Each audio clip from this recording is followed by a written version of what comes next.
اچھا میرے بھائیوں، اب دوسرے کرنٹ افیئر کی طرف آتے ہیں. جو بلوچستان میں ایکسٹرا جوڈیشل طریقے سے دو مرد و عورت کو بڑی سفاکی کے ساتھ قتل کیا گیا. اس چیز سے قطع نظر کہ وہ میاں بیوی تھے یا نہیں تھے، یہ ایک الگ معاملہ ہے. اصل چیز یہ ہے کہ ما ورائے عدالت قتل، ایکسٹرا جوڈیشل قتل اسلام میں حرام ہے. کیونکہ اگر لوگ قانون کو خود ہاتھ میں لیں گے تو قانون کے لیے جو ریکوائرمنٹس ہیں، کسی بھی سزا تک پہنچنے کے لیے شواہد کو اکٹھا کرنا اور کوئی رزلٹ نکالنا، اس کے بغیر آپ خود سے سزا ایگزیکیوٹ کریں گے تو اس چیز کے چانسز ہیں کہ مظلوم لوگوں کو سزا ملے اور مجرمین چھوٹ جائیں. اس لیے اسلام نے ایکسٹرا جوڈیشل قتل کو حرام قرار دیا ہے، خواہ وہ کوئی ریاستی ادارہ کرے، خواہ کوئی مذہبی جماعت کرے، کوئی سیاسی جماعت کرے یا کوئی قبائلی سسٹم کرے.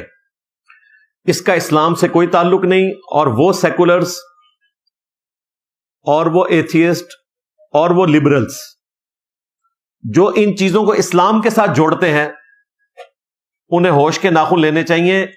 یہ وہ لوگ حرکت کر رہے ہوتے ہیں جن سے آپ نماز بھی سنیں تو انہیں نماز بھی نہیں آتی. خواہ وہ کے پی میں رہنے والے غیرت کے نام کے اوپر اس قسم کے قتل پرفارم کرنے والے لوگ ہیں، چاہے بلوچستان میں یا سندھ میں.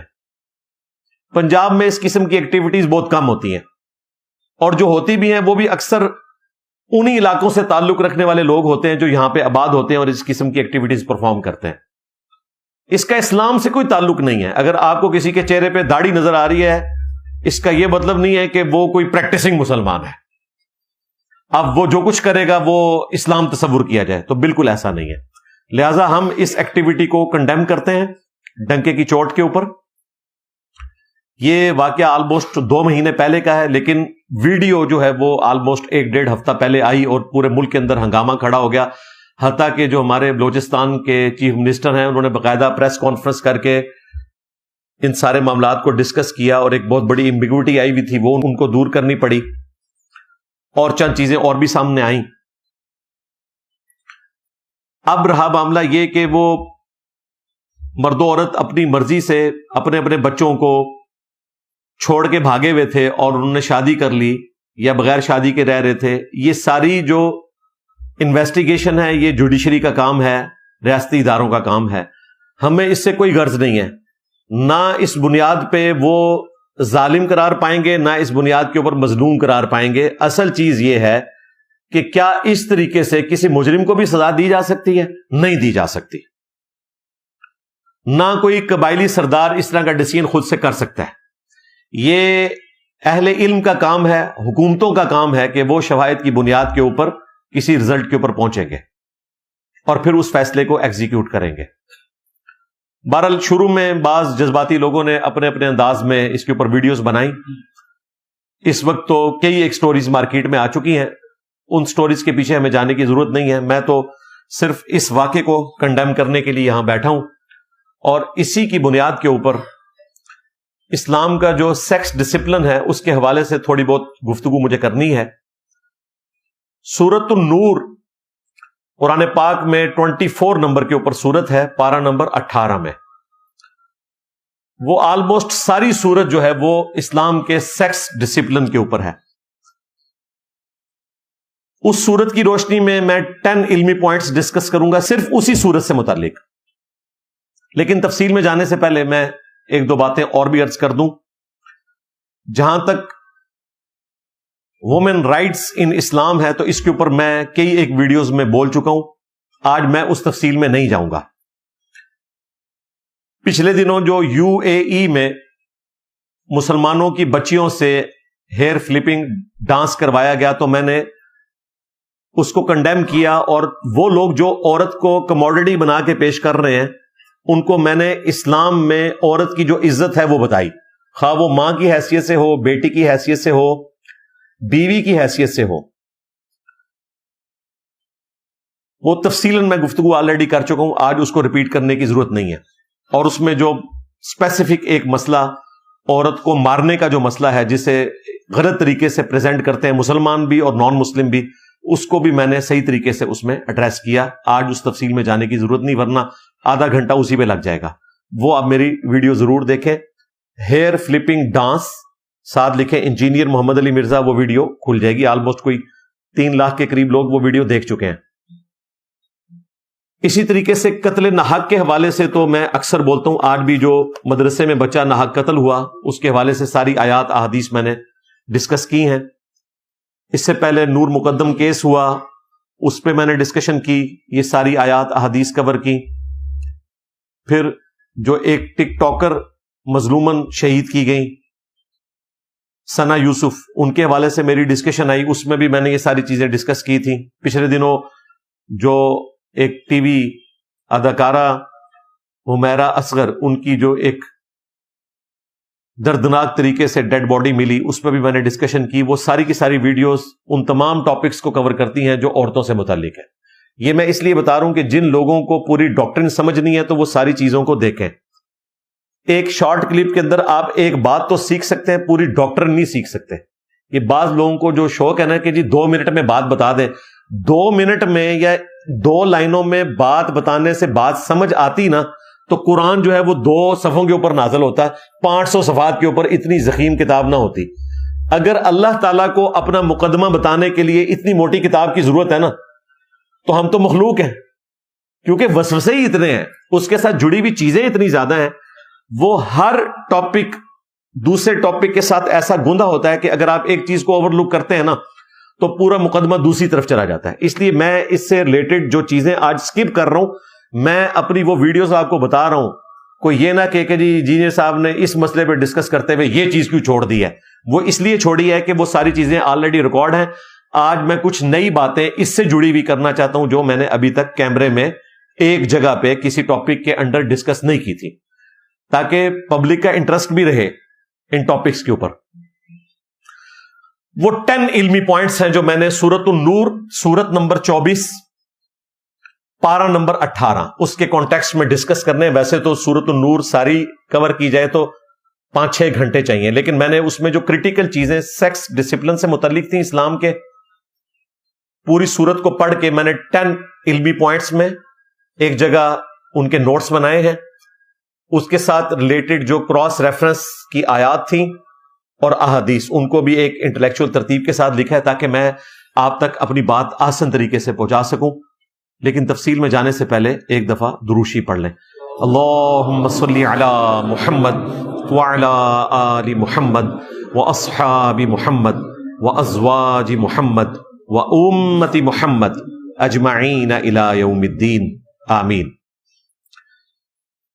علمی پوائنٹ نمبر 1، سورۃ النور سورت نمبر 24 پارہ نمبر 18.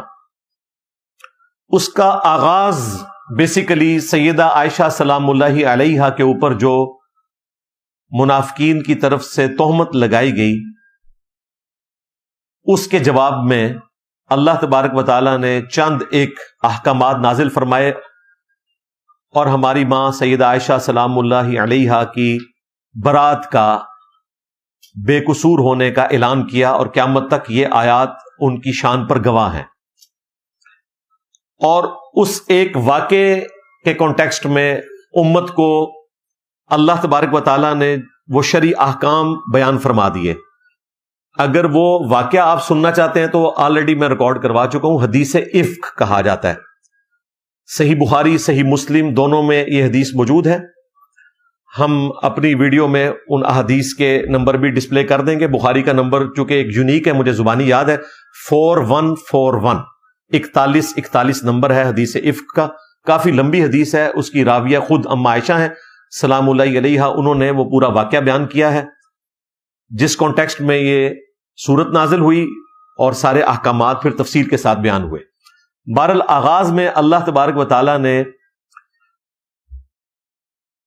بدکاری کرنے والے مرد اور عورت ان کی سزا بیان کی. 100 کوڑے دونوں کو لگائے جائیں گے، اور یہ سزا ان مرد و عورت کے لیے ہے کہ جو غیر شادی شدہ ہیں. شادی شدہ کی سزا قرآن پاک میں بیان نہیں ہوئی، وہ سنت کے ذریعے ٹرانسفر ہوئی ہے، اور یہ وہ سنت ہے جس کے اوپر پوری امت کا اجماع ہے، یعنی سنی شیعہ اختلاف نہیں ہے، اہل سنت اور اہل تشیع دونوں متفق ہیں اس بات کے اوپر۔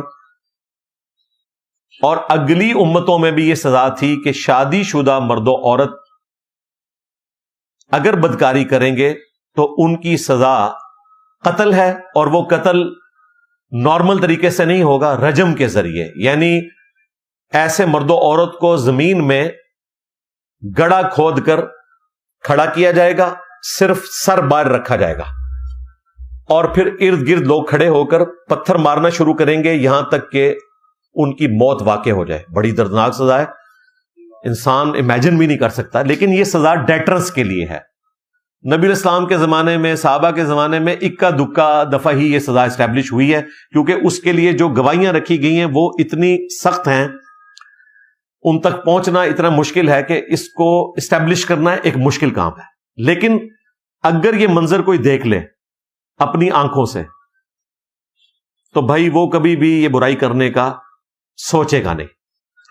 تو شادی شدہ مرد و عورت کے لیے سزا سنگسار بخاری مسلم میں آئی، غیر شادی شدہ کے لیے قرآن پاک میں 100 کوڑوں کی سزا آئی، اور بخاری مسلم میں ایسی احادیث بھی موجود ہیں جن میں غیر شادی شدہ کے لیے جلا وطنی کا بھی حکم ہے 100 کوڑوں کے ساتھ، یعنی جو عادی لوگ ہیں ان کے لیے پھر یہ سزا بھی ہوگی کہ ان کو اپنے ملک سے نکال دیا جائے، اور اگر اس پر بھی کوئی ترا ہوگا پھر ظاہر فساد فی الارض کی سزا لگے گی، جو سورۃ المائدہ میں آئی کہ مخالف سمت کے ہاتھ پاؤں کاٹے جائیں گے، سولی دیا جائے گا، قتل کیا جائے گا۔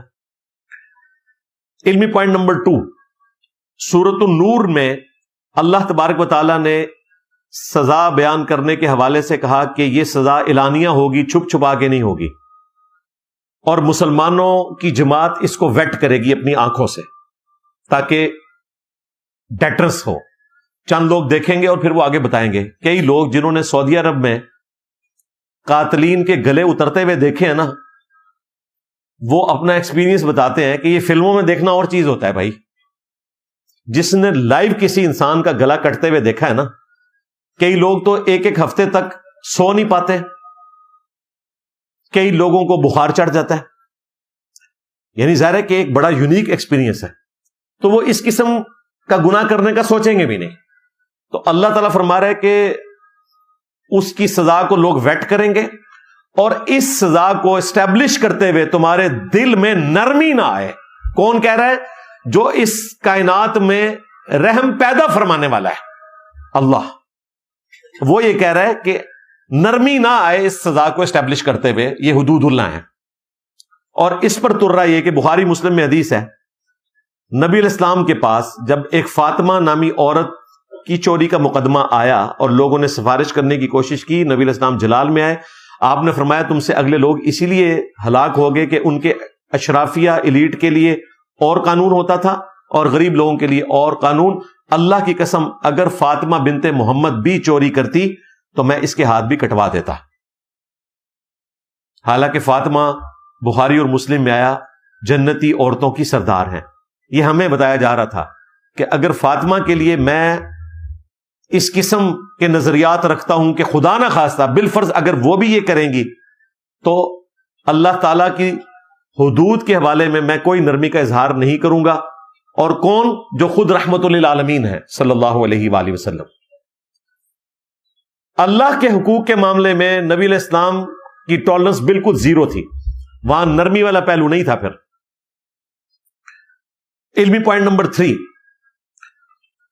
اگر کوئی کیس عدالت میں پہنچ جائے تو سورۃ النور میں آیا کہ 4 گواہ آپ نے پیش کرنے ہیں، تب بدکاری کی سزا ایگزیکیوٹ کی جائے گی، 100 کوڑوں والی غیر شادی شدہ کے لیے، اور شادی شدہ کے لیے رجم کی سزا جو احادیث میں رپورٹ ہوئی جس کے اوپر اجماع ہے۔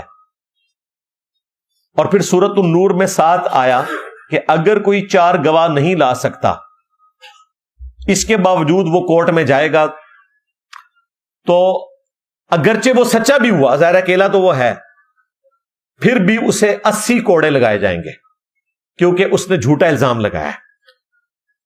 اگرچہ وہ سچا الزام ہی کیوں نہ ہو. اس کا مطلب ہے کہ اسلام ڈسکریج کرتا ہے اس طرح کی چیزوں کو عدالت میں لے جانا. اور یہ میں وہ معاملہ ڈسکس کر رہا ہوں جس میں بدکاری بالرضا ہو رہی ہے, زنا بالرضا کی بات کر رہا ہوں. جو بالجبر والا معاملہ ہے تو ظاہر ہے اس میں تو مظلوم عدالت میں جائے گا اور وہ انصاف حاصل کرنے کی کوشش کرے گا, اس کا معاملہ ایک الگ ہے. لیکن ایک ایسا کہ آپ لوگوں کی برائیوں کی طاق میں رہیں اور اس کو جا کے عدالت میں رپورٹ کریں, اس کو اسلام پسند نہیں کرتا.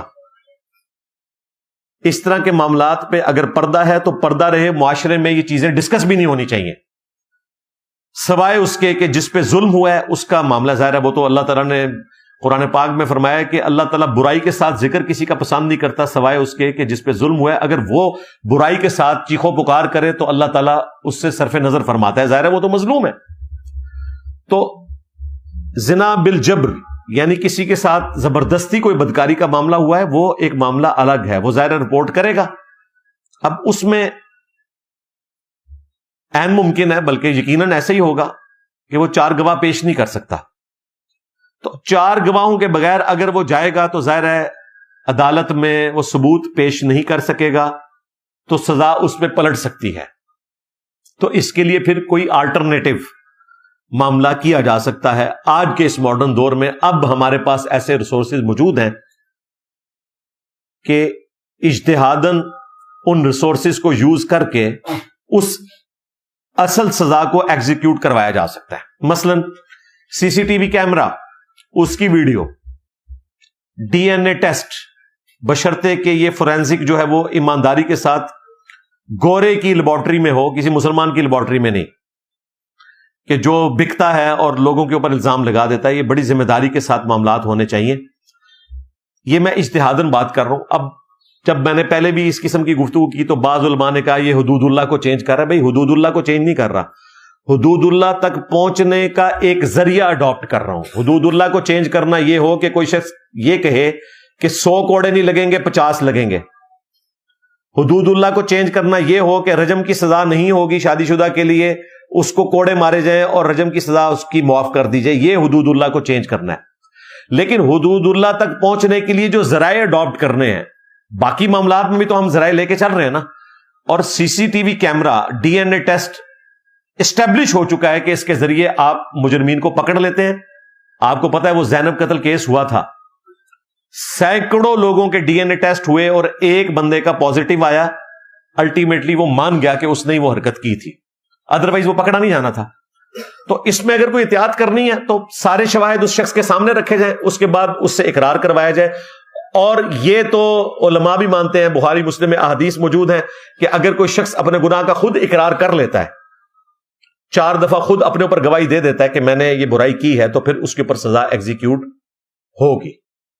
تو میرا موقف یہ ہے کہ سی سی ٹی وی کیمرہ اور ڈی این اے ٹیسٹ یہ وہ ذرائع ہیں کہ جو اس سزا تک پہنچنے کے لیے ہیلپ فل ہو سکتے ہیں. باقی علماء اس کے اوپر اپنی رائے دے سکتے ہیں, ہم نے تو اپنا موقف رکھ دیا. علمی پوائنٹ نمبر 4 وہ ہے اسپیسیفک ایک کیس جس میں کوئی مرد اپنی بیوی کو دیکھے کسی اور مرد کے ساتھ برائی کرتے ہوئے. اب یاد رکھیے گا یہ برائی کا جب ذکر ہے تو اس میں وہ ایکسٹریم لیول کی برائی ہے, انٹر کورس. جب تک وہ نہیں ہوگا سزا اسٹیبلش نہیں ہوگی. 4 گواہ بھی انٹر کورس کو دیکھیں گے تو صرف مرد و عورت کا ایک جگہ پر ہونا یا برہنہ ہونا یہ اس بات کا ثبوت نہیں ہے کہ اس ایکسٹریم لیول کی سزا ان کو دی جائے. این ممکن ہے وہ اس لیول پہ ابھی پہنچے نہ ہو, اس لیے وہ گناہ اس لیول پر ہو تو سزا اسٹیبلش ہوگی. اب کوئی مرد اپنی بیوی کو کسی اور مرد کے ساتھ دیکھتا ہے تو یہاں اللہ تعالیٰ نے اس مرد کو اس حوالے سے ایک آسانی دی ہے. ظاہر ہے ایک ایکسٹراڈنری کیس ہے. بخاری مسلم میں ایک تفصیل کے ساتھ واقعہ بھی رپورٹ ہوا ہے, ایک سے زیادہ واقعات ہیں جن کے کانٹیکسٹ میں یہ آیت بھی ذکر ہوئی کہ ایک صحابی نے نبی علیہ السلام سے کہا کہ اگر میں اپنی بیوی کو کسی مرد کے ساتھ اسی حالت میں دیکھوں تو میں اسے قتل کر دوں.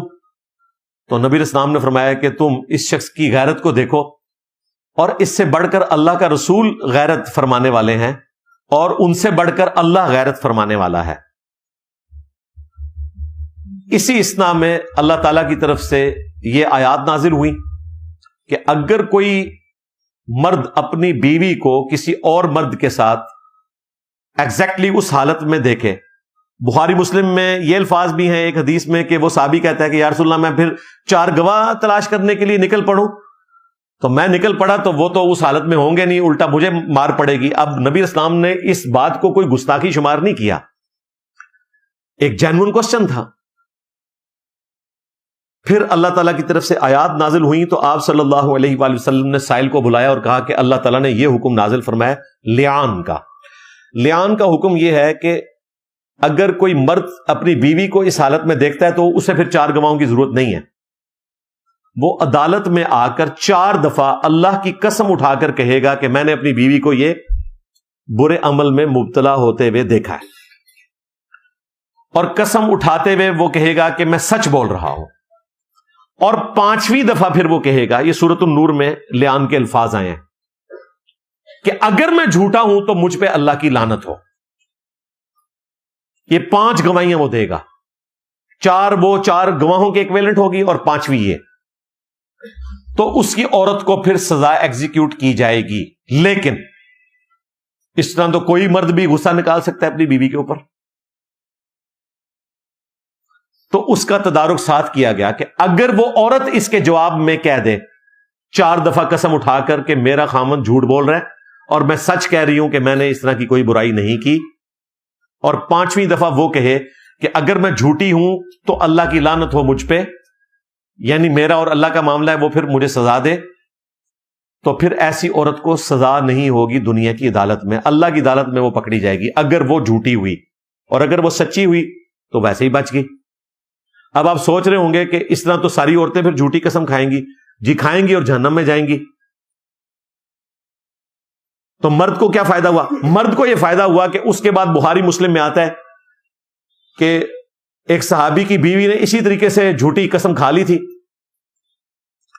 تو اس نے پھر کہا کہ یا رسول اللہ پھر آپ گواہ ہو جائیں، میں اس کو اسی مجلس میں 3 دفعہ طلاق دیتا ہوں، ایسی عورت کے ساتھ میں تو نہیں رہ سکتا جس کو میں نے خود دیکھا ہے اس حالت میں۔ پھر نبی الاسلام نے فرمایا کہ اگر بچہ اس شکل کا پیدا ہوا تو یہ مرد سچ کہہ رہا ہے، اور اگر بچہ اس شکل کا ہوا تو وہ عورت سچی ہوگی، اور جب بچہ پیدا ہوا تو وہ مرد کی بات درست نکلی، اس کی بیوی نے واقعی بدکاری کی تھی، لیکن دنیا میں اس نے نبی الاسلام کی موجودگی میں جھوٹی قسمیں کھا لی۔ تو یہ جھوٹی قسمیں اس زمانے میں بھی لوگ کھا لیتے تھے، آج بھی لوگ کھا لیتے ہیں۔ بہرحال اسی حدیث پہ باب باندھا ہے امام بخاری نے اکٹھی 3 طلاق کا جواز۔ لیان کے کیس میں وہ لوگ جو ایک مجلس کی 3 طلاقوں کو ایک مانتے ہیں، یعنی اہل حدیث، اہل حدیث میں بھی سارے نہیں، ہمارے استاد شیخ زبیر علی رحمہ اللہ اہل سنت کے مین سٹریم کے موقف کے ساتھ تھے کہ ایک مجلس کی 3 طلاقیں 3 ہی تصور ہوں گی، اگرچہ دینا حرام ہے لیکن تینوں شمار ہو جائیں گی۔ لیکن یہ لیان کے مسئلے میں اہل حدیث بھی یہ مانتے ہیں کہ اکٹھی 3 طلاقیں واقع ہو جائیں گی، اور اسی حدیث پہ امام بخاری نے بھی اپنا عقیدہ لکھ دیا اکٹھی 3 طلاق کا جواز، یعنی امام بخاری کا بھی یہ نظریہ تھا کہ اکٹھی 3 طلاقیں واقع ہو جاتی ہیں لیان کے کیس میں، لیکن انہوں نے اوورآل اس پہ چیپٹر بنا کے اپنا موقف بھی بیان کر دیا، اور اس میں پھر صحابہ اور تابعین کے اقوال بھی موجود ہیں کہ اس صحابی کا جو یہ واقعہ ہوا نا، یہ امت کے لیے پریسیڈنٹ سیٹ ہو گیا، اس کے بعد پھر یہ طے پا گیا۔ حالانکہ قرآن میں تو صرف اتنا تھا کہ وہ عورت سزا سے بچ جائے گی 5 جھوٹی قسمیں دے کر، اگلی بات قرآن میں رپورٹ نہیں ہوئی تھی۔ جب واقعہ آیا تو صحابی نے جب طلاق دی نا، نبی علیہ السلام نے اس طلاق کو اسٹیبلش کیا، اور پھر یہی سنت قرار پایا کہ ایسے مرد و عورت پھر اکٹھے نہیں رہیں گے، ویسے بھی رہ نہیں سکتے۔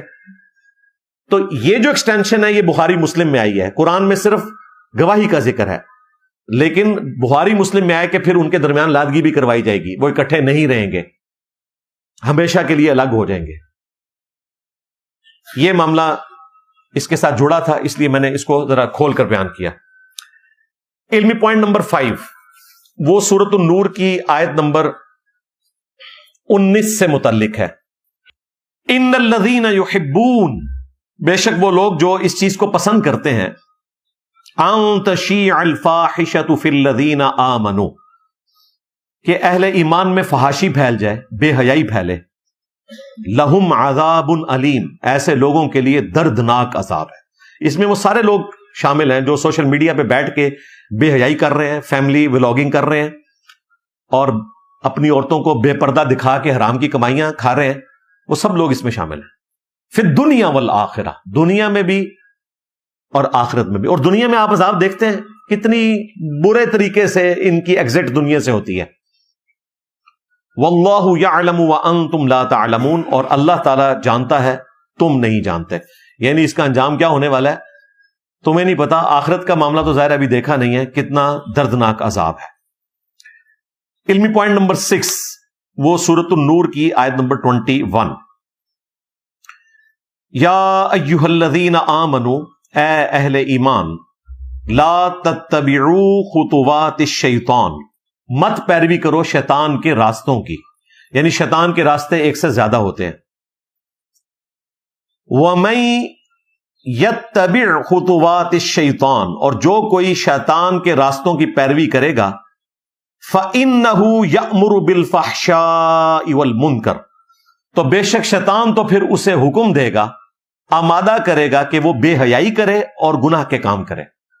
ویسے تو بے حیائی بھی گناہ کا کام ہے، لیکن اللہ تعالیٰ نے بے حیائی کو الگ سے ذکر کیا ہے، یہ ایکسس آف ایول ہے، اس لیے برائی اور بے حیائی کو الگ الگ ذکر کیا۔ جس طرح ایاک نعبد و ایاک نستعین میں ایاک نستعین بھی ایاک نعبد میں داخل ہے، لیکن اللہ تعالیٰ نے دونوں چیزوں کو الگ اس لیے ذکر کیا کہ زیادہ شرک ایاک نستعین میں ہوتا ہے، غیر اللہ سے دعا مانگی جاتی ہے، دعا عبادت ہے، لیکن اس کو الگ سے ذکر کیا، اس کو ایاک نعبد سے الگ ذکر کیا تاکہ اس کو ڈومیننٹ کر کے بیان کیا جائے، لوگ بچ سکیں۔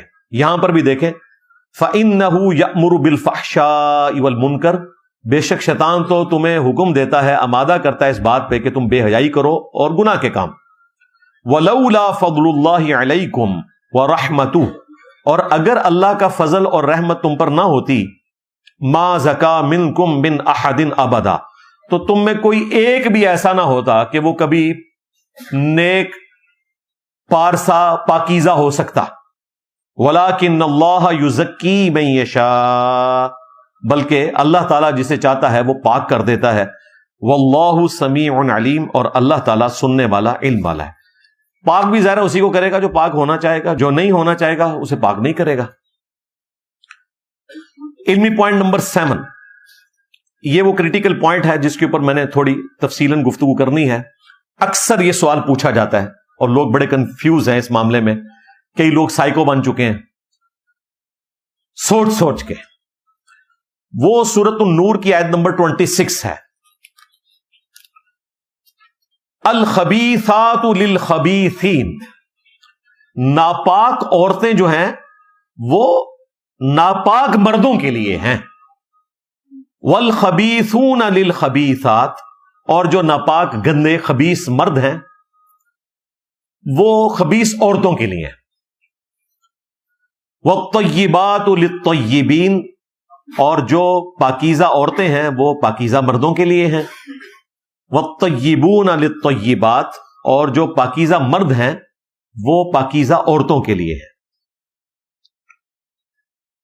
اتنا حصہ لے کے لوگ کہتے ہیں کہ جی جو نیک ہوگا اس کی بیوی بھی نیکی ہوگی، اور جو بدکار ہوگا اس کی بیوی لازماً بدکار ہی ہوگی۔ قرآن یہ بتانا ہی نہیں چاہ رہا، قرآن تو یہ ایکسپرٹ اوپینین دے رہا ہے کہ حقیقتاً دیکھا جائے تو بدکار عورتیں اسی قابل ہیں کہ وہ بدکار مردوں کے عقد میں ہو۔ نیک آدمی کے عقد میں بدکار عورت کا ہونا یہ اس عورت کا حق نہیں ہے، لیکن یہ نہیں اللہ نے کہا کہ ایسا ہوگا نہیں، ہو جائے گا۔ یہ اللہ تعالیٰ کی طرف سے ورڈک ہے کہ جو ناپاک عورتیں ہیں نا، قابل ویسے اسی کے ہیں کہ ان کے مرد بھی ناپاک ہی ہوں۔ اللہ تعالیٰ یہ نہیں کہہ رہا کہ جو ناپاک عورت ہے تو لازماً اس کا مرد بھی ناپاک ہی ہوگا، دو باتوں میں فرق ہے۔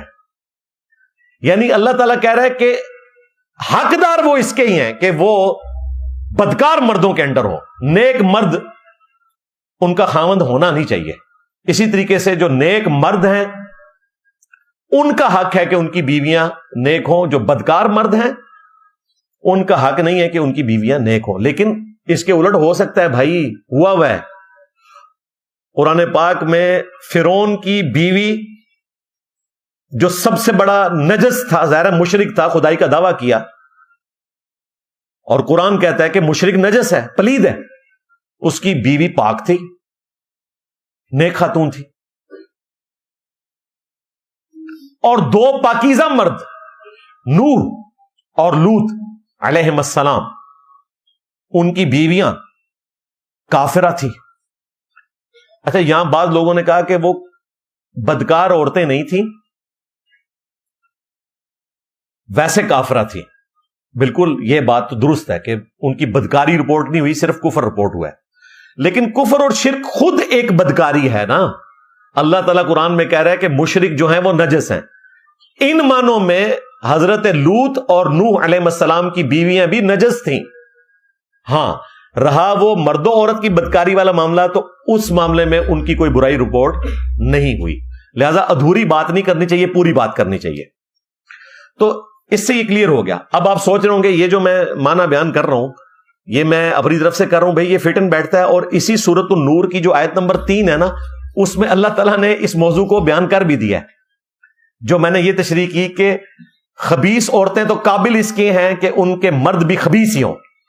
یہ مراد نہیں کہ لازماً ان کے مرد ہوں گے, ایسے نیک مرد کے انڈر بھی آ سکتی ہیں. اس کی تفسیر قرآن میں ہی ہے, سورہ نور کی آیت نمبر 3 میں, الزانی لا ينکح الا زانیہ, بدکار مرد نکاح نہ کرے مگر بدکار عورت کے ساتھ ہی, او مشرکہ, یہ شرک کرنے والی عورت کے ساتھ. کیوں؟ شرک کرنے والا نجس ہوتا ہے. اب یہاں سے اس آیت کی تشریح بالکل درست ہوگی.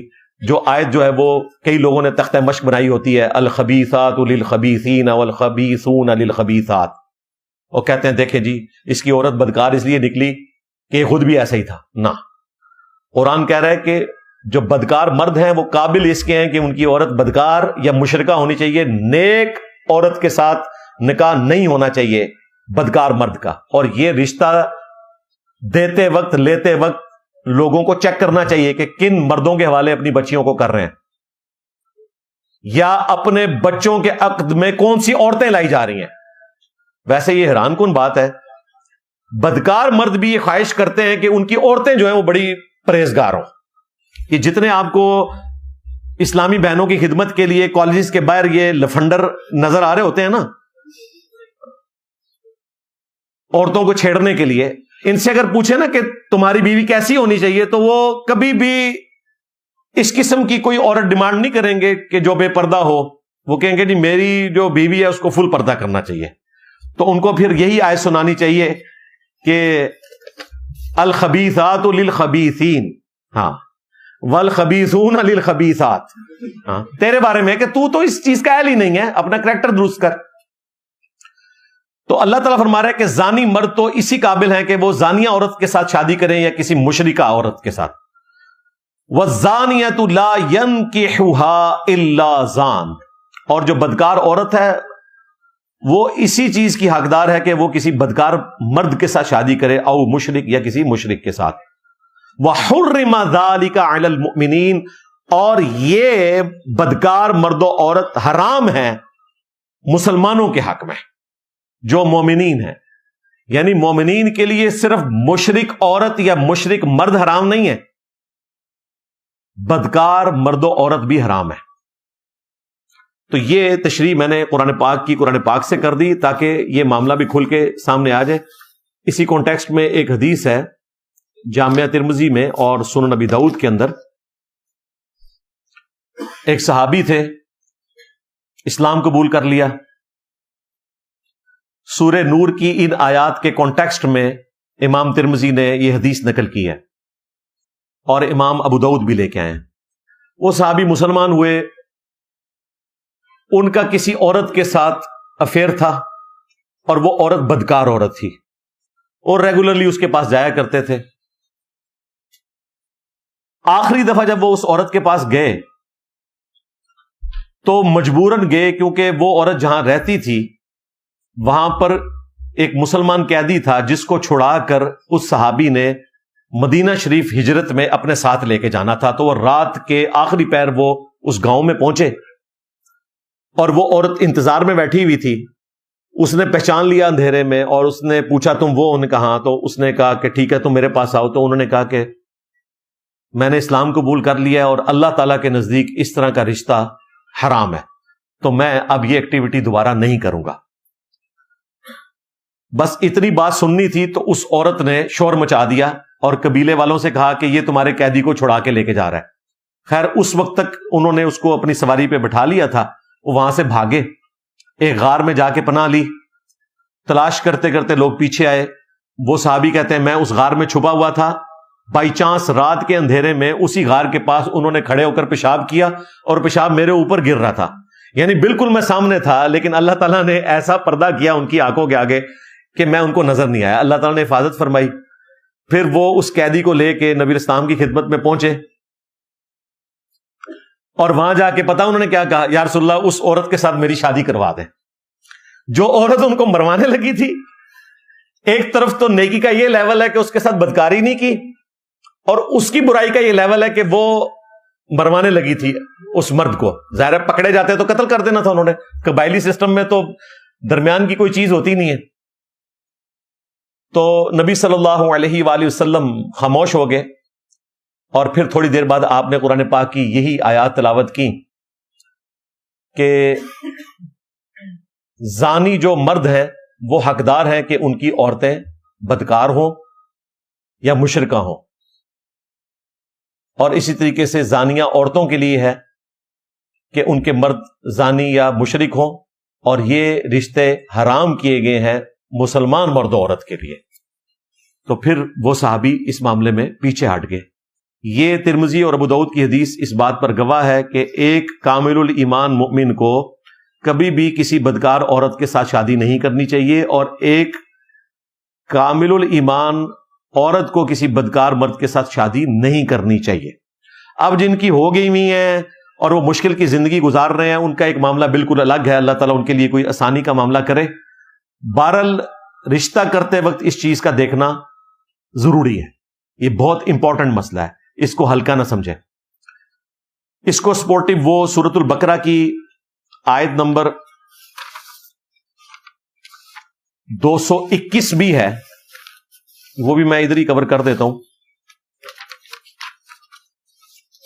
وَلَا تَنْكِحُوا الْمُشْرِكَاتِ حَتَّى يُؤْمِنْ، شرک والی عورتوں کے ساتھ نکاح نہ کرو جب تک کہ وہ ایمان نہ لے آئے. وَلَا أَمَةٌ مُؤْمِنَةٌ خَيْرٌ مِّن مُشْرِكَةٍ، اور ایک مسلمان کنیز لونڈی جو سسٹم اس وقت چلتا تھا، اب تو ابسلیٹ ہو چکا ہے، وہ زیادہ بہتر ہے اس طرح کی آزاد مشرکہ عورت سے. وَلَوْ أَعْجَبَتْكُمْ، اگرچہ تمہیں وہ مشرک عورت کا حسن بھا جائے، پھر بھی تم نے کسی مسلمان عورت کے ساتھ، خواہ وہ کوئی لونڈی ہے اس کے ساتھ شادی کر لو، اس طرح کی عورت کے ساتھ شادی نہ کرو. وَلَا تُنْكِحُوا الْمُشْرِكِينَ حَتَّى يُؤْمِنُوا، اور مسلمان عورتیں بھی کسی مشرک مرد کے ساتھ شادی نہ کریں جب تک کہ وہ ایمان نہ لے آئے.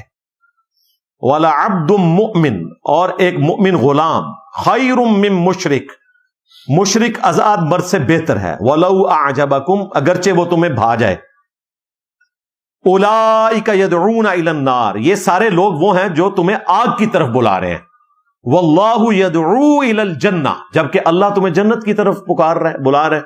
وَالْمَغْفِرَةِ بِإِذْنِهِ، اور اپنے حکم سے مغفرت کی طرف. وَيُبَيِّنُ آيَاتِهِ لِلنَّاسِ لَعَلَّهُمْ يَتَذَكَّرُونَ، اور وہ اپنی آیات کھول کھول کر بیان کرتا ہے تاکہ تم نصیحت حاصل کر سکو. یعنی اللہ تعالیٰ اس قسم کے جو سیکس سے متعلق معاملات کو ڈسکس اس لیے کرتا ہے تاکہ تم آخرت کے عذاب سے بچ سکو. اس کا مقصد یہ نہیں ہے کہ نعوذ باللہ کوئی اس طرح کی گفتگو کی جائے فن کے طور پر. اللہ تعالیٰ تو اس چیز سے پاک ہے. تمہاری اصلاح کے لیے، تمہاری آخرت میں بچت کے لیے اللہ تعالیٰ اپنی آیات کو کھول کر بیان کرتا ہے، کسی کو وہم باقی نہ رہے. یہ جو سورۃ البقرہ کی آیت نمبر 221 ہے، اس کے کانٹیکسٹ میں صحیح بخاری میں عبداللہ ابن عمر کا قول ہے. وہ یہ کہتے تھے کہ میں تو اس سے بڑا کوئی شرک نہیں سمجھتا کہ کوئی حضرت عیسیٰ کو اللہ کا بیٹا کہے یا کہے کہ عیسیٰ ابن مریم ہی خدا ہے. یعنی حضرت عبداللہ ابن عمر اس آیت کی روشنی میں کرسچنز کی عورتوں کے ساتھ نکاح کو بھی حرام سمجھتے تھے، لیکن یہ صرف عبداللہ ابن عمر کا تفرد ہے. اس لیے حافظ ابن کثیر نے یہ بخاری میں جو ابن عمر کا قول ہے نقل کر کے کہا کہ امت کا اجماع، صحابہ کا اجماع اس کے خلاف ہے، یہ ابن عمر کا موقف غلط ہے، کیونکہ سورۃ المائدہ اس کے بعد نازل ہوئی ہے اور سورۃ المائدہ میں کرسچنز اور جیوز کا شرک بیان ہوا. اس کے باوجود اللہ تعالیٰ نے اجازت دے دی کہ اہل کتاب کی عورتیں مسلمانوں کے لیے حلال ہیں نکاح کی بائنڈنگ کے ساتھ. لہذا مشرک عورتیں جن سے نکاح کی اجازت نہیں مسلمانوں کو، وہ صرف وہ مشرک عورتیں ہیں جو آسمانی مذاہب کی ماننے والی نہیں ہیں. پارسی،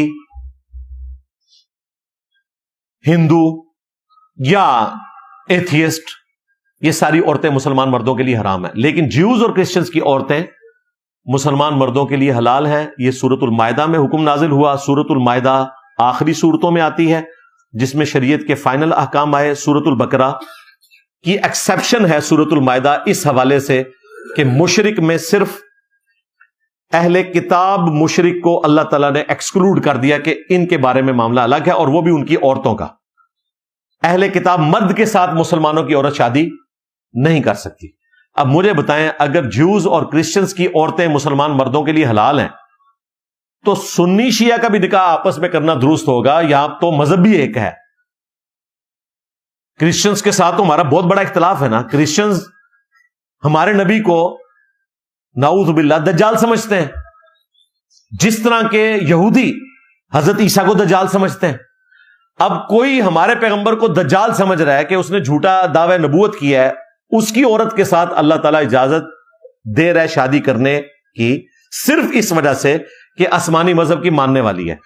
اور جو مسلمان سنی شیعہ اپنے نبی کے لیے جان قربان کرنے کے لیے تیار ہے، اس کا مسئلہ پوچھ رہے ہوتے ہیں کہ جی سنی کا شیعہ سے نکاح ہو جاتا ہے، شیعہ کا سنی سے نکاح ہو جاتا ہے. لو سامو، میں نے تو قرآن سے ثابت کر دیا.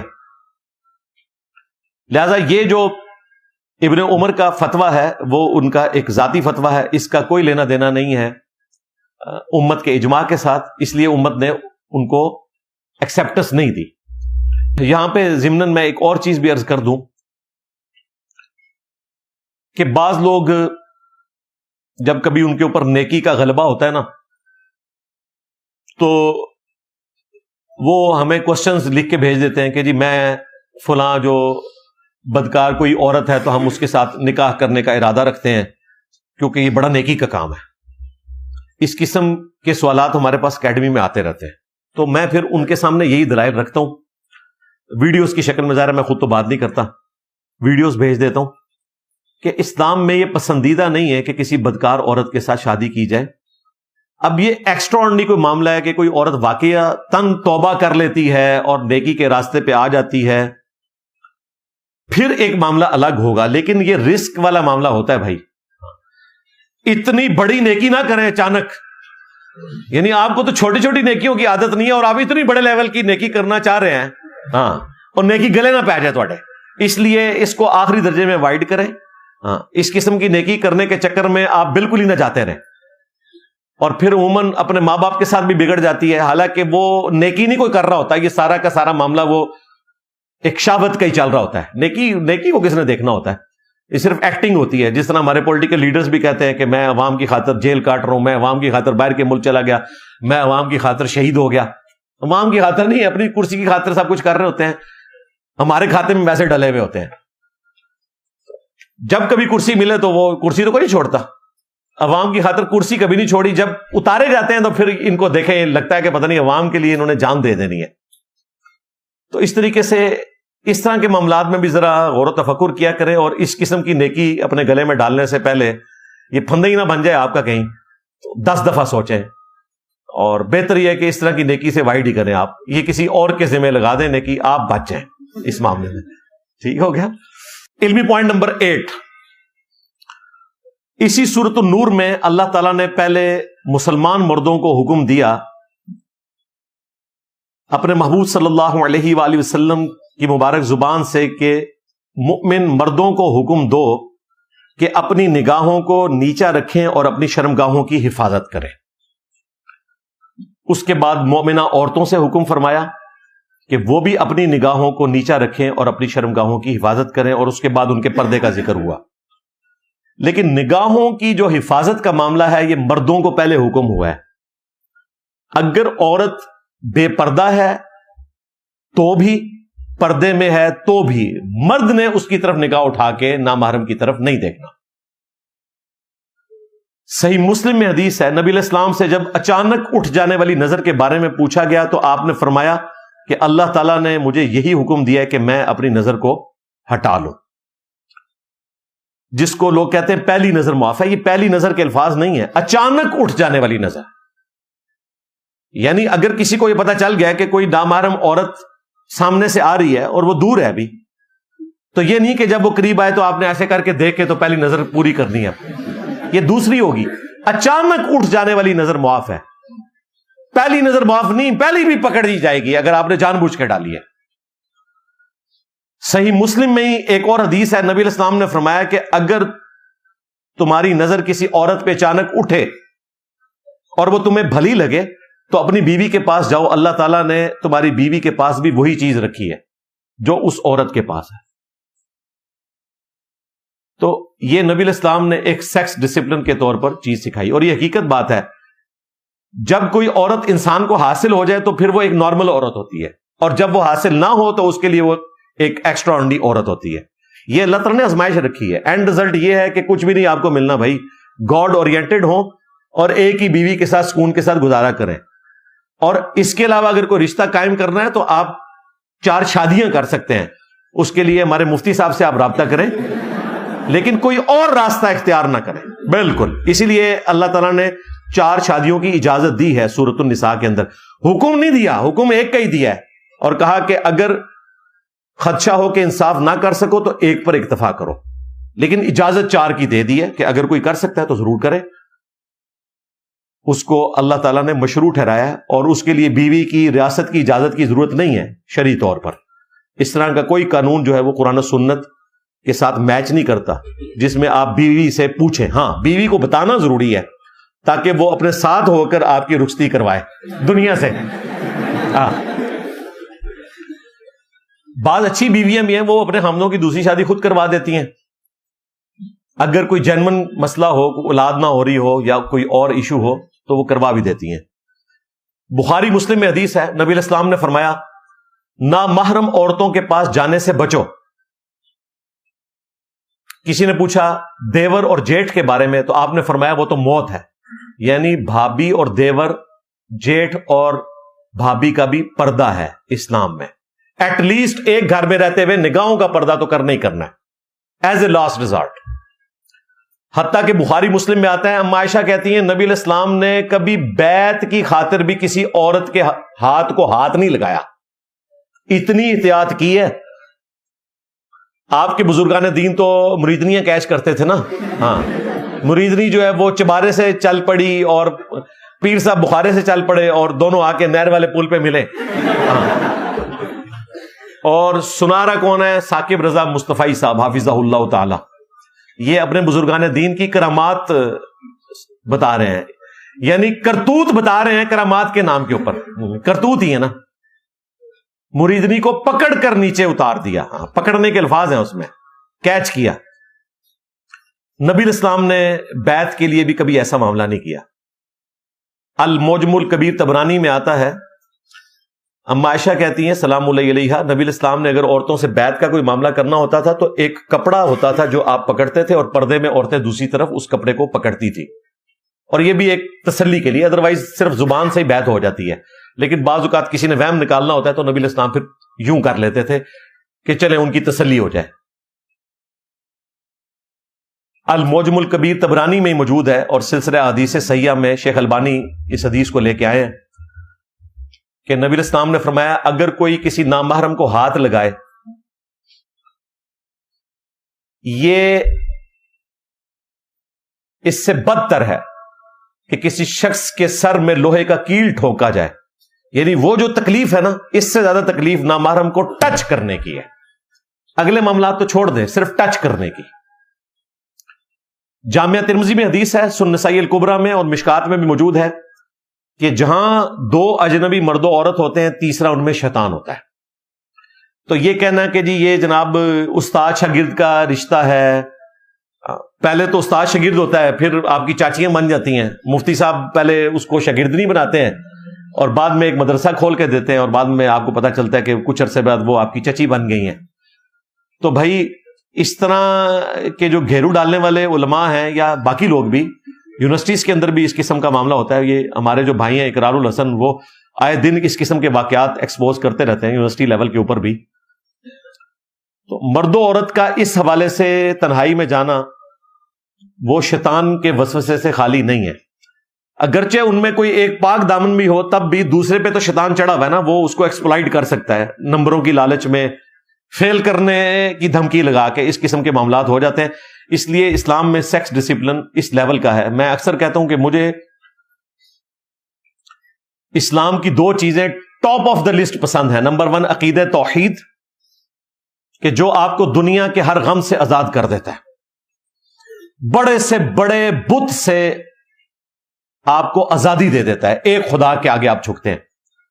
اور دوسرا، سیکس اتنا امپورٹنٹ جذبہ تھا کہ اسلام نے جو سیکس ڈسپلن رکھا ہے، یعنی نگاہوں کی حفاظت، ٹچ کرنا تو دور کی بات، سیکس اتنا امپورٹنٹ جذبہ تھا کہ اسلام والا ہی سیکس ڈسپلن چاہیے تھا اس معاشرے کو اچھے طریقے سے چلانے کے لیے. ورنہ آپ یورپ امریکہ کی حالت دیکھ لیں کہ خاندانی نظام ان کا ٹوٹ گیا، اسی لیے آپ کو وہ وہاں پہ بلا رہے ہوتے ہیں، کیونکہ آپ ماشاء اللہ تعالی خاندانی نظام میں امت میں اضافہ کرنے میں ٹاپ آف لسٹ ہیں. اس لیے مسلمانوں کی آبادی بھی بڑھ رہی ہے، جو تعداد بڑھ رہی ہے نا، وہ نان مسلم مسلمان کم ہو رہے ہیں، زیادہ ہماری اپنی آبادی کی وجہ سے ہماری تعداد دنیا میں بڑھ رہی ہے. اسی لیے آپ کو امیگریشن آفر کی جاتی ہے. تو ان کا خاندانی نظام تو برباد ہو گیا ہے سیکس ڈسپلن کے ٹوٹنے کی وجہ سے. وہاں کی عورت تو کموڈٹی ہے، مظلوم ہو چکی ہے. یہاں کی عورتوں کے تو نخرے نہیں دیکھے جاتے. وہ اگلے دن مجھے کسی نے پوسٹ بھیجی فیس بک کی ای میل میں، تو اس میں 2 ہاتھ دکھائے ہوئے تھے. ایک ہاتھ تھا جو بیچارہ میلا کچیلا تھا، اس کے اوپر لکھا ہوا تھا کمانے والا ہاتھ، اور ایک بالکل سفید ہاتھ جس میں زیور بھی تھا اور نیل پالش بھی لگی ہوئی تھی، اور اس پہ لکھا ہوا تھا خرچ کرنے والا ہاتھ. ٹھیک ہے، تو یہاں تو عورتیں صرف خرچ کرتی ہیں، کمانے والے تو بیچارے مرد ہیں. اس طرح کی عزت عورت کو کہیں نہیں ہے، یہ اسلام نے عزت دی ہے. چھوٹی عمر میں باپ اس کی نگہبانی کرے گا، جوانی میں اس کا خامند ہوگا اس کے سر پہ، بڑھاپے میں اس کی اولاد اس کی دیکھ بھال کرے گی. تو اسلام نے عورت کو جو عزت دی ہے وہ کمال چیز ہے، اور سیکس ڈسپلن کمال کا ہے جی، اس میں کوئی شک نہیں. اس کے علاوہ کوئی اور ذریعہ نہیں تھا اس فتنے کو ایڈریس کرنے کا. علمی پوائنٹ نمبر 9، وہ سورۃ النور میں عورتوں کے پردے کا ذکر آیا. پہلے تو ذکر آیا کہ مؤمنہ عورتوں کو حکم دو کہ اپنی نگاہیں نیچی رکھیں، پھر اس کے ساتھ ذکر ہوا کہ مسلمان جو عورتیں ہیں وہ اپنے اوپر ایک الگ سے اوڑھنی لیں گی جس سے وہ اپنا سینہ ڈھانپ سکیں، جو اللہ تعالیٰ نے ان کے لیے ایک ایسا معاملہ ہے جو مرد کے لیے اٹریکٹیو ہے. تو وہ ایک اوڑھنی اپنے اوپر لیں گی، اور ان کے زیور کی چھنکار بھی گھر سے باہر نہ سنائی دے. یہ سورۃ النور میں آیا.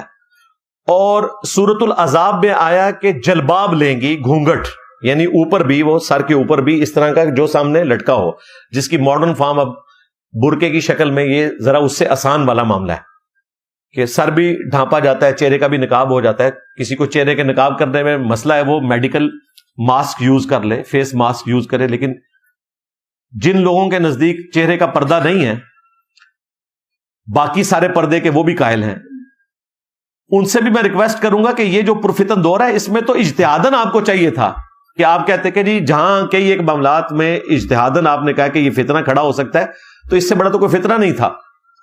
پھر اللہ کا جو مزاج ہے وہ تو قرآن سے پتہ چل رہا ہے کہ عورت کے پاؤں کے زیور کی چھنکار بھی گھر سے باہر نہ سنائی دے.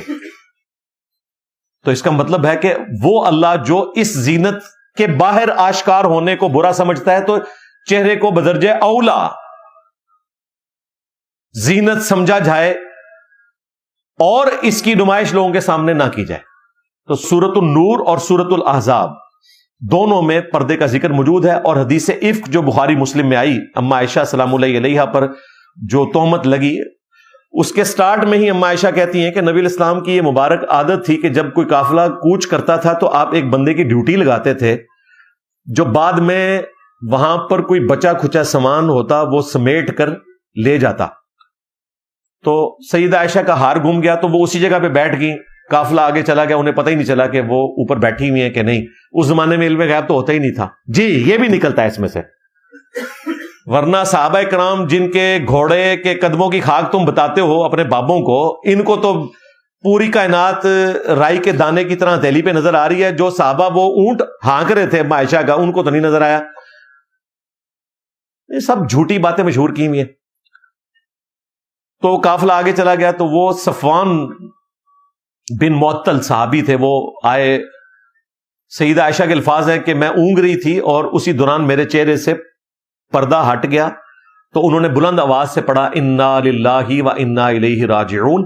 میں نے فوراً اپنے آپ کو ڈھانپ لیا تو وہ پھر بالکل سر جھکا کے اونٹنی کے آگے چلے گئے اور میں اس اونٹنی پر سوار ہو کر آئی. اس میں الفاظ ہیں عائشہ کے کہ اس صحابی نے مجھے چہرہ کھلنے کی وجہ سے اس لیے پہچان لیا کہ آیت پردہ نازل ہونے سے پہلے انہوں نے مجھے دیکھ رکھا تھا. یعنی آیت پردہ کے بعد عائشہ پردہ کرتی تھی. اور ہمارے جو استاد غامدی صاحب کہتے ہیں کہ صرف امہات المومنین کے لیے پردہ ہے، اور بھائی امہات المومنین ہی مسلمان عورتوں کے لیے آئیڈیل ہیں. پلس صرف امہات المومنین نہیں، مسلمان عورتوں کا بھی ذکر ہے سورۃ الاحزاب میں اور سورۃ النور کے اندر. تو قرآن کا مزاج اور احادیث بالکل واضح ایک طرف اشارہ کرتے ہیں کہ چہرے کا پردہ اسلام میں ہے. باقی میری تفصیلاً اس پہ ویڈیو ریکارڈ ہے. اور یہ عورت کی کوئی تذلیل نہیں ہے. عورت کو اللہ تعالیٰ، عورت کا مطلب کیا ہے؟ چھپانے کی چیز. عورت عربی کا لفظ ہے، اس کا مطلب یہ چھپانے والی چیز، یہ عزت دی گئی ہے.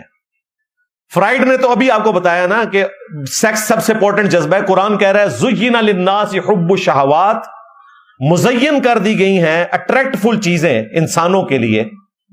اس میں پہلے نمبر کے اوپر من النساء، پہلے نمبر کے اوپر عورتیں، اور عورتوں کے لیے مرد، وائس ورثہ بھی ہے. لیکن عورت کو اللہ تعالیٰ نے ڈومیننٹ کیا، اسی لیے عورت کو پردے کا حکم دیا، مرد کو پردے کا حکم نہیں ہے، کیونکہ عورت کو اللہ تبارک و تعالیٰ نے اس حوالے سے اٹریکٹو بنایا ہے. یہ اس کی حفاظت ہے. جو نان مسلم عورتیں مسلمان ہو رہی ہیں نا، ان سے اس پردے کی قدر پوچھیں. ہمیں تو اپنی عورتوں کو مرتے دم تک یہ بتانا پڑتا ہے کہ پردہ ضروری ہے. وہاں پہ نان مسلم جیسی مسلمان ہوتی ہیں فوراً حجاب لینا شروع کر دیتی ہیں. پہلے دن ہی ان کو سمجھ آ جاتی ہے، پہلے دن ہی ان کو پتا چل جاتا ہے ان کے مردوں کو کہ داڑھی رکھنا ضروری ہے. یہاں لوگوں کو پوری زندگی نہیں پتا چلتا کہ داڑھی اسلام میں سنت ہے، یہ فرض ہے. اپنی انٹینسٹی میں فرض ہے داڑھی، اتنی داڑھی جس سے چہرے کی کھال چھپ جائے. مٹھی رکھیں بہت اچھی بات ہے، لیکن کم از کم اتنی داڑھی رکھنا یہ فرض ہے. اس کے اوپر میری الگ سے ویڈیوز ریکارڈ ہیں. علمی پوائنٹ نمبر 10 آخری، یہ آپ لوگوں کے لیے شاید اٹریکٹ فل ہو، کیونکہ آپ میں سے اکثر غیر شادی شدہ بیٹھے ہوں گے. کتنے ہیں جو غیر شادی شدہ ہیں؟ ذرا ہاتھ کھڑا کریں. او بس تلے ہی کر لو. ہاں، سورۃ النور میں اللہ تعالیٰ نے سینئر جو مسلمان ہیں نا، یعنی ہمارے ماں باپ، آسودہ حال لوگوں کو حکم دیا ہے. لوگ کہتے ہیں نا جی ماں باپ کے حقوق انجینئر صاحب بیان کرتے ہیں، اولاد کے حقوق بھی بیان کریں. تو یہ اولاد کے حقوق بیان ہوئے ہیں سورۃ النور میں. اسپیسیفکلی تو جو غلام اور کنیزیں ہیں ان کے حوالے سے اللہ تعالیٰ نے فرمایا ہے ان کے مالکوں کو، اولاد کے لیے تو بدرجہ اولا ہو جائے گا نا، کیونکہ اولاد کا تو زیادہ حق بنتا ہے. ان کے لیے اللہ تعالیٰ فرما رہا ہے کہ غیر شادی شدہ جو تمہارے انڈر کام کرنے والے لوگ ہیں ان کی شادی کروا دیا کرو. اگر وہ غریب بھی ہے نا تب بھی تم ان کی سرپرستی کرو، تم خرچہ اٹھا لو، اللہ تعالیٰ ان کو غنی کر دے گا، لیکن تم ان کا خرچہ اٹھا کے ان کی شادی کروا دیا کرو. تو اولاد تو بدرجہ اولا اس میں شامل ہے. پلس اگلی بات وہ اس کے ساتھ جڑی ہوئی ہے. اگلی آیت میں اللہ تعالیٰ نے فرمایا کہ جو لوگ استطاعت نہیں رکھتے نکاح کرنے کی، یعنی ان کے پاس بالکل ڈیٹم لیول کا بھی کوئی خرچہ اٹھانے والا معاملہ نہیں ہے، نہ کوئی رہائش ہے، نہ وہ بیوی کو کپڑے پہنا سکتے ہیں، کھانا پینا دے سکتے ہیں، تو انہیں چاہیے پھر وہ پاک دامن رہے. یعنی شادی تو ظاہر ہے ان کی نہیں ہوگی، یہ نہیں کہا گیا کہ ان کی بھی شادی کروا دو. وہ جو ایک جعلی روایت ہے جی، ایک غریب آیا، نبی علیہ السلام نے کہا شادی کرو، اور غریب ہو گیا، پھر کہا دوسری کرو، اور غریب ہو گیا، پھر کہا تیسری کرو. پتہ نہیں یہ کس دل جلے نے حدیث بیٹھ کے گھڑی ہے. چوتھی شادی ہوئی تو پھر وہ امیر ہویا، چوتھی شادی تک تو قبر ہی جائے گا. ہاں، یہ جھوٹی روایتیں. قرآن میں بالکل واضح ہے کہ جن کو اللہ تعالیٰ نے استطاعت نہیں دی وہ پاک دامن رہے، یہاں تک کہ اللہ تعالیٰ اپنے فضل سے ان کو غنی کر دے، پھر ان کی شادی ہوگی.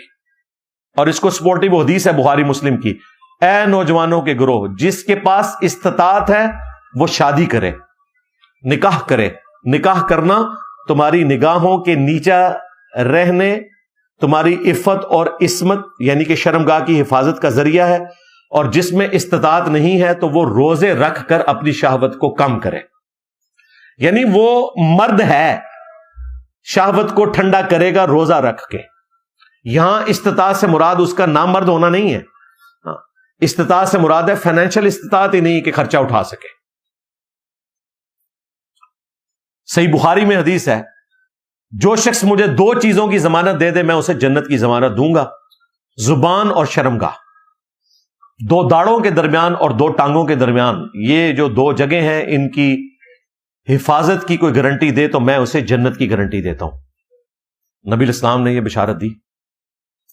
اور جس کی شادی ہو جائے اور اچھی ہو جائے تو وہ صحیح مسلم میں حدیث ہے، دنیا برتنے کی چیز ہے اور سب سے بہترین سرمایہ نیک بیوی ہے. بخاری اور مسلم میں ایک اور حدیث ہے جس پہ میں آج کی گفتگو کنکلوڈ کروں گا. نبی الاسلام نے فرمایا کہ عورت سے 4 وجوہات کی بنیاد پہ شادی کی جاتی ہے. نمبر 1، مال و دولت. اس زمانے میں لوگ اس کے ذریعے بھی امیر ہونا پسند کرتے تھے، آج کل بھی کرتے ہیں. نمبر 2، خاندان، اونچا حسب و نسب. نمبر 3، خوبصورتی. اور نمبر 4، دینداری. یعنی یہ 4 وجوہات ہیں جس کی وجہ سے کوئی عورت سلیکٹ کی جاتی ہے. مال و دولت والی ہو، اچھے خاندان سے ہو، خوبصورت ہو اور دیندار ہو. پھر نبی علیہ السلام نے فرمایا تم دیندار عورت کے ساتھ شادی کرو اور دنیا اور آخرت کی کامیابی حاصل کر لو. یعنی نبی علیہ السلام نے کہا یہ 4 چیزیں نا، پرائورٹی تم نے دین کو دینی ہے، باقی ساری چیزیں بعد میں ہیں. لوگ تو ویسے پرائورٹی دولت کو دے رہے ہوتے ہیں، خوبصورتی کو دے رہے ہوتے ہیں، خاندان کو دے رہے ہوتے ہیں، لیکن نبی الاسلام کہہ رہے ہیں کہ پہلے نمبر پہ جو چیز تم نے کنسیڈر کرنی ہے وہ دینداری کرنی ہے. اگر دینداری ہے تو دنیا اور آخرت میں کامیابی ہے. دیندار عورت کے ساتھ شادی کر کے کامیابی حاصل کرو. تو جو بھی آپ میں غیر شادی شدہ بیٹھے ہیں یا جن کی طلاق ہو چکی ہے یا جو دوسری تیسری چوتھی کے چکر میں ہے، سب کو اللہ تعالیٰ نیک بیویاں دے جن کے ذریعے وہ آخرت کما سکیں. ہاں، اور اگر آپ کی آخرت برباد ہونے والی ہے تو بھائی اسی طریقے سے آپ کو روزوں کے اوپر ہی اللہ تعالیٰ رکھے. ٹھیک ہے جی. صلو علی محمد وآل محمد، اللہم صلی علی محمد وعلی آل محمد واصحاب محمد وازواج محمد وامت محمد اجمعین الی یوم الدین، آمین. کافی سارے بھائیوں نے بہنوں نے دعاؤں کے لیے کہا ہے، اینڈ پہ ہم وسیلہ اور توسل کے طور پر دعا بھی کر لیتے ہیں. اللہم انی اسألک بانک انت اللہ لا الہ الا انت الاحد الصمد الذی لم یلد ولم یولد ولم یکن لہ کفوا احد وإلہکم الہ واحد لا الہ الا هو الرحمن الرحیم. الف لام میم اللہ لا الہ الا هو الحی القیوم. اللہم صلی علی محمد وعلی آل محمد. اللہم ربنا آتنا فی الدنیا حسنہ وفی الآخرة حسنہ وقنا عذاب النار. ربنا آتنا من لدنک رحمة وہیئ لنا من امرنا رشدا. رب ارحمہما کما ربیانی صغیرا ربنا هب لنا من ازواجنا وذرياتنا قرة اعین واجعلنا للمتقین اماما اللهم اغفر لحينا وميتنا وشاهدنا وغائبنا وصغيرنا وكبيرنا وذكرنا وأنثانا اللهم من أحييته منا فأحيه على الإسلام ومن توفيته منا فتوفه على الإيمان۔ اے اللہ، جن جن بھلائیوں کا سوال تیرے محبوب صلی اللہ علیہ وآلہ وسلم نے تجھ سے کیا، ہم تمام مسلمانوں کے حق میں قبول و منظور فرما۔ جن جن چیزوں کے شر سے تیرے محبوب صلی اللہ علیہ وآلہ وسلم نے تیری پناہ طلب کی، تمام مسلمانوں کو ان چیزوں کے شر سے اپنی پناہ عطا فرما۔ خصوص بالخصوص فلسطین کے مسلمان، کشمیر کے مسلمان، انڈیا کے مسلمان، چائنا کے مسلمان، یمن میں، عراق میں، افغانستان میں، ایران میں، پاکستان میں، جہاں کہیں کس پرسی کی زندگی گزار رہے ہیں، غیب سے ان کی عزت، آبرو، جان و مال کی حفاظت فرما۔ اے اللہ، حاضرین کے دلوں میں جو جو نیک اور جائز دعائیں ہیں قبول و منظور فرما۔ حاضرین کے جو چھوٹے بڑے رشتہ دار فوت ہو چکے ان کی مغفرت فرما۔ جو بیمار ہیں انہیں شفائے کلی عطا فرما۔ یہ تمام دعائیں تمام مسلمانوں کے حق میں قبول و منظور فرما۔ ہمارے ملک پاکستان کی خیر فرما، اندرونی اور بیرونی خطرات سے محفوظ فرما، پورے عالم اسلام کی خیر فرما۔ سبحان ربک رب العزت عما یصفون وسلام علی المرسلین والحمد للہ رب العالمین وصلی اللہ علی النبی الکریم وعلی آلہ واصحابہ اجمعین الی یوم الدین، آمین۔